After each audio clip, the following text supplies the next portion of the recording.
Асан менен Үсөн. Илгери bir чал кемпирдин Асан Үсөн деген эки баласы бар экен. Bir күнү чал отун алып жатса, калың курайдын ичинен bir тоок учуп чыгат. Ал тооктун жаткан жерин караса, уя толгон жумуртка. Чал тузак тартып коюп базарга кетет. Отунун сатып кайра келип караса, тузагына баягы тоок түшүп калган экен. Чал жумурткасын этегине салып, тоогун көтөрүп үйүнө келет. Тоокту жүк жыюучу тактанын алдына бутунан байлап бактырып коет. Bir күнү чал 5-6 жумурткасын алып, падышанын тоогунун жумурткасына салыштырамын деп падышанын сарайына барат экен. Чалды падышанын жигиттери кармап, падышага алып барат. Падыша чалдын жумурткасын көрүп, 6 тыйын берип, 6 жумурткасын сатып алат экен. Жумурткаң болсо алып келгин, дагы тыйын беремин дейт. Кийин чал bir этек жумуртка алып барып, падышанын bir этек тыйынын алып келет. Чал жанагы тыйынга мал алып байып кетет экен. Арадан көп убакыт өтпөй чал жаш келин алат экен. Күндөрдүн биринде чал базарга сатамын деп bir коро ириктерин айдап шаарга барат. Ошол шаардын ханы бул кедей чал тез эле кантип байып кетти деп таң калып, чалдын үйүн тегерете карап, эч нерсе байкабайт экен. Эми кетейин деп эшикке чыгып бара жатып, жүк жыгыч тактанын алдындагы байланып турган тоокту көрүп, хан ойлонот. Ырыс мунун мал тегинде эмес, ушул тоокто окшойт. Бул тооктун канатын жеген 90 күндө хан, башын жеген киши 40 күндө падыша болот. Мен мунун башын жеп, түшпөс падыша болоюн деп ойлонуп, чалдын жаш аялына кайрылат экен. Сен тиги тоокту союп, башы менен канатын бышырып кой. Бир аздан кийин келип жеймин, анан кийин сага үйлөнөм деп үйүнө кетет экен. Аял тоокту союп, казанга салып, баягы ханды күтүп кечиккенден, хан эмнеге кечиктик экен, а? Мен барып эрişтип келейин. Силер болсо этти бышырып турула деп Асан Үсөнгө тапшырып ханга кетет экен. Асан менен Үсөн баягы тооктун этин бышырып жатып, башы менен канатын жеп коюшат. Хан этти караса, канат менен башы жок. Бул этти жебеймин. Мага тооктун канаты менен башы керек болчу деп тоокту жебей коет экен. Анда жанагы аял, тооктун канаты менен башын Асан менен Үсөн жеп койгон турбайбы дептир. Анда хан балдардын өпкө боорун бышырып кой. Мен эртең менен келип жеймин деп үйүнө кетет экен. Эртеси балдар медресеге кеткенден кийин жолунан тосуп Асан Үсөндү өлтүрүп, өпкө боорун алып кел деп баягы аял чалды жөнөтөт экен.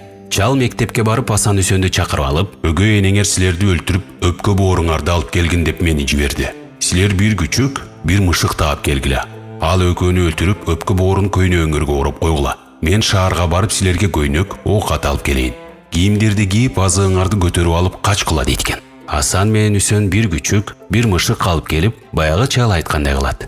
Чал шаардан балдарга кийим-кечек, азыктарын алып келип, эми силер качкыла. Мен өлтүрдүм деп, кан болгон көйнөгүңөрдү жана ит менен мышыктын өпкө боорун аялга алып барып берейин. Силер ушул жол менен жүрүп отурсаңар, эки айрылыш жолго келесиңер. Чоң жолуна улууң, кичинесине кичүүң түш деп жолду көрсөтүп өзү кайра кетет экен. Чал аялга келип баягы өпкө боорду берет. Хан ошол өпкө боорду жеп ууланып өлөт экен.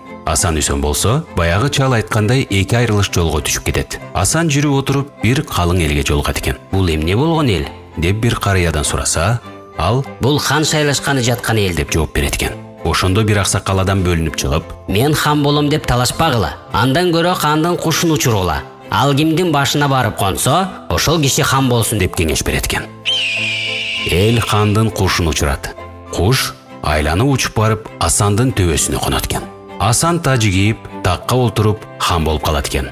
Үсөн жүрүп отуруп bir үйгө келет. Ал үйдө bir кыз бар чал кемпир жашайт экен. Чал кайдан жүргөн баласың деп сурайт экен Үсөндөн. Анда Үсөн, баласы жокко бала, ботосу жокко бото болоюн деп жүрөм. Анда мага бала болгон деп чал айтат экен. Мейли, болсо болоюн. Үсөн баягы үйдө жатып калат. Эртеси чал менен кемпир эрте менен эрте туруп, бул эмне болгон бала болду экен деп караса, Үсөндүн башында bir капчык тыйын турат. Кемпир ал тыйынды катып коет. Ар күнү Үсөндүн башында тыйын боло берет.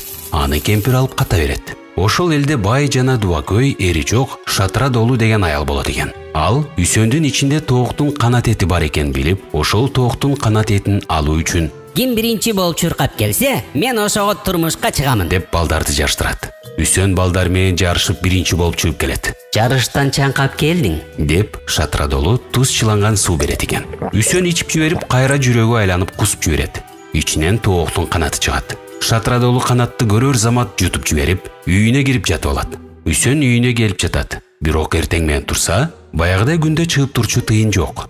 Ал баардыгын түшүнүп, кой, бул үйдөн кетишим керек деп жөнөп кетет. Жүрүп отуруп бир жерге келсе, 3 киши мушташып жатыптыр. Үсөн, эмне мушташып жатасыңар деп сураса, алар жооп бериптир. Биз жайыл тастырконду, ур токмокту жана аса мусаны талашып урушуп жатабыз дешет.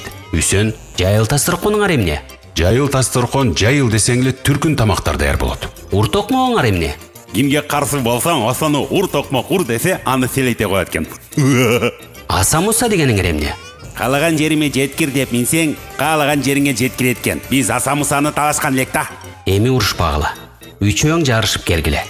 Кимиңер чыксаңар ошонуңар алгыла. Мен аса мусаны кармап турайын дейт бала.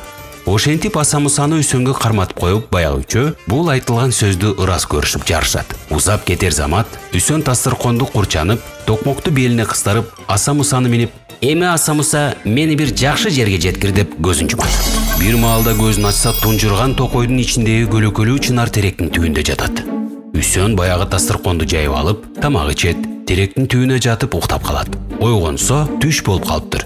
Мен ушул жерге шатырадолуну алып келсем жакшы болгон турат, деп бала баягы аялга барат.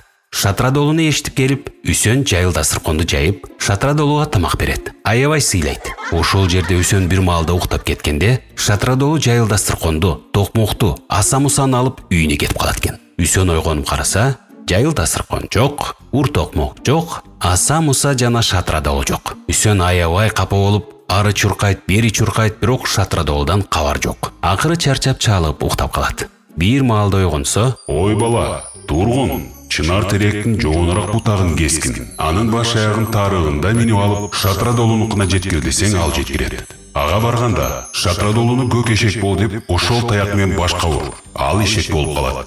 деген үн чыгат экен. Үсөн туруп чынар теректин жоонураак бутагын кыркып, баш аягын кесип минет экен. Шатырадолуга жеткир дейт экен. Чынар теректин бутагы Үсөндү шатырадолуга жеткирет. Үсөн шатырадолунун үйүнө кирип барып, көгешек бол деп башка бир коет экен. Шатырадолу ошол замат көгешек болуп калат.